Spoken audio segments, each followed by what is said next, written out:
Pigeons Through History. Unsung Feathery Messengers, Chapter 1. Ancient Wing Mail.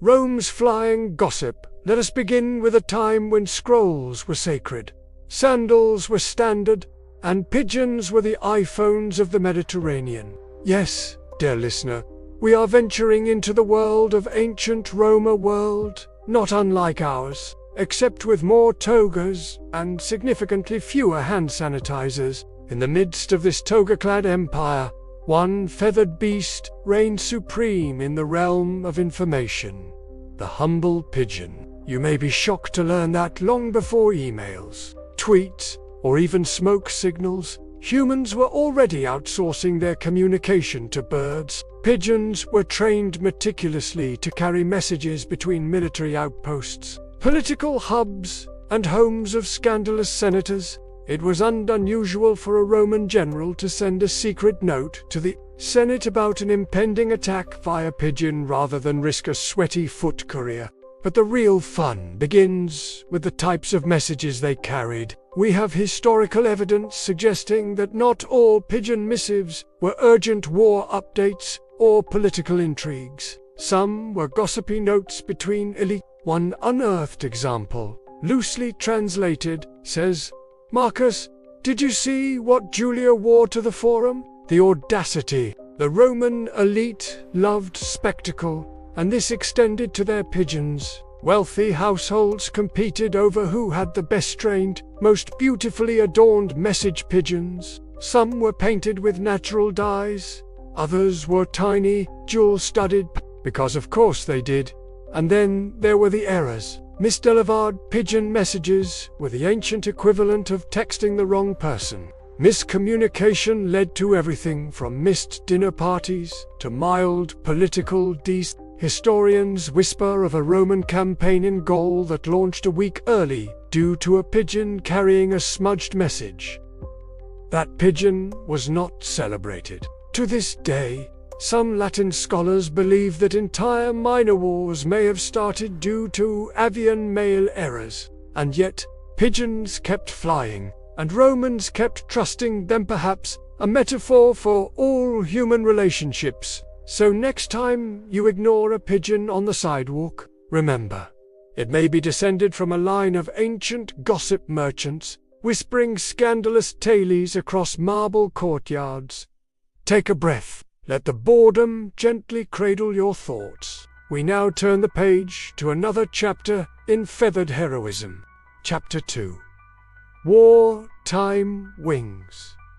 Feathered heroes with no medals. Approximately 1,800 words. War, the clash of nations, the roar of artillery, and the cooing of pigeons. Yes, it may shock your already heavy eyelids to discover that in both world wars, pigeons served not merely as background flappers, but as genuine decorated unthanked war veterans. Let us begin with World War I, a time when telegraph lines were fragile, radios were unreliable, and soldiers relied on birds.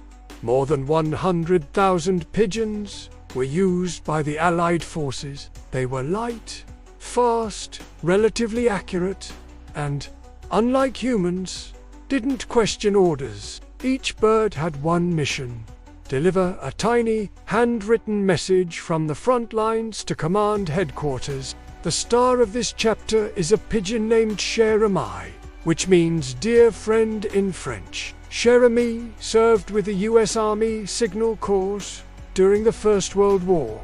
In 1918, during the infamous Lost Battalion incident, nearly 200 men were trapped behind enemy lines. Their coordinates were misidentified, and they were being bombed by their own side. Out of 3 pigeons sent for help, only Cher Ami survived the bullets and managed to fly the 25 miles back to headquarters. The message, a tiny piece of paper attached to a bandaged leg. We are along the road parallel to 276.4. Our artillery is dropping a barrage directly on US. For heaven's sake, stop it. Sherami arrived with a bullet wound in the chest, blinded in one eye, and with one leg barely attached. But the message got through. The shelling stopped. The battalion was saved. Sherami was given a medal, and like most true war heroes, taxidermied and placed in the Smithsonian. Meanwhile, back in Europe, the British Army had the National Pigeon Service, which deployed over 250,000 pigeons during World War II. Each pigeon was given a service number, like a feathery little soldier. Many returned home through wind, rain, gunfire, and the occasional confused cat. The Germans tried to intercept these airborne mailmen. They trained hawks to catch Allied pigeons mid-flight, essentially starting the world's dullest Air Force dogfight. Imagine a pigeon and a hawk in a slow motion struggle over a field in France. Somewhere, Beethoven plays softly, and then feathers. Despite their heroics, few pigeons were ever officially honored. They were given names, posthumous press clippings, and maybe a crust of bread, but not one had a statue in their honor. Sleep now, knowing that beneath the drone of history textbooks lies a secret, fluttering heroism that went mostly unrecognized. And as the pages of military history close, we turn our gaze toward the far more tedious realm of recreational pigeon enthusiasts. Chapter 3. Coop Culture, Pigeon Hobbyists and their 12-hour meetings, approximately 1. And now, we dive into the astonishingly dull but surprisingly passionate world of pigeon hobbyists. Forget espionage, forget war, forget ancient Rome. This is the world of Saturday pigeon meetings, spreadsheet tournaments, and the gentle hum of pigeon fans humming in suburban garages. Pigeon racing, breeding, and showing is a lifestyle, a painfully slow one.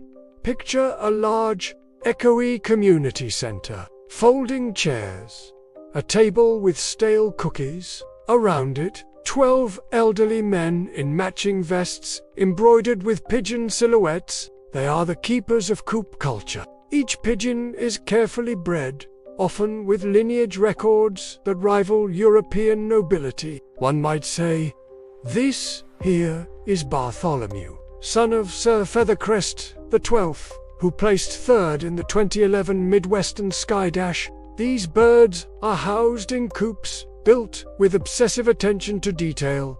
The ventilation must be perfect, the lighting soft but motivating. Bedding must be changed regularly with the reverence of a holy rite. A single coop can cost upwards of $3,000, and that's before you add the massage perch. Meetings among pigeon enthusiasts are long, excruciatingly long. Topics include: is grain mix better than pellet feed in cold climates? Why my pigeon won't coo anymore?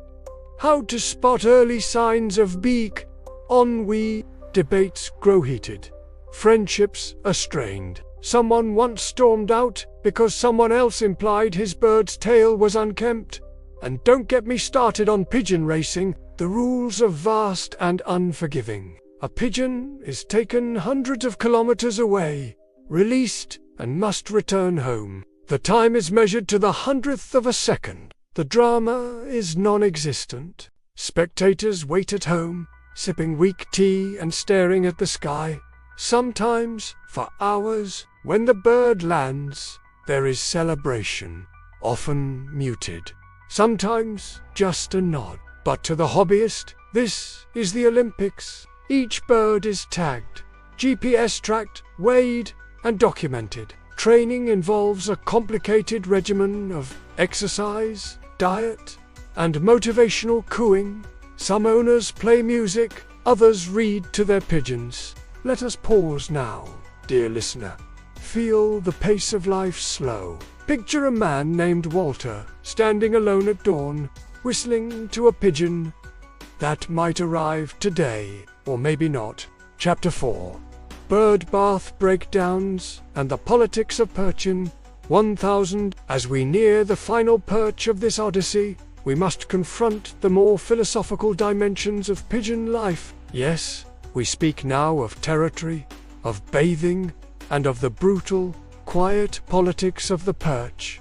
First, the bird. More than just a splashy basin, it is a central social space. Pigeons use it for hygiene, but also for gossip, silent power struggles, and occasional passive-aggressive wing flutters. The dominant pigeons enter first. Submissive ones must wait. Sometimes, the bath is soiled prematurely, triggering avian outrage. No formal apologies are ever given. Then there's perch politics. Pigeons may appear gentle, but their perch hierarchy is absolute. The highest perch belongs to the alpha. He arrives early, fluffs his neck, feathers dramatically, and glares downward like a tiny emperor. Attempts to usurp him are met with rapid wing slaps and strategic cooing. Urban pigeons play a similar game on building ledges. One may spend half an afternoon evicting another from a sunbeam. These disputes are largely uneventful, but carry intense emotional weight in the pigeon community. And then there are the snubs. Pigeons have long memories. A bird denied a perch once may refuse to cobath with the aggressor for weeks. Reconciliation is slow and often involves shared bread. Sleep comes easy when you realize the world of pigeons is a mirror of our own. Slow-moving, occasionally moist, and filled with misunderstandings.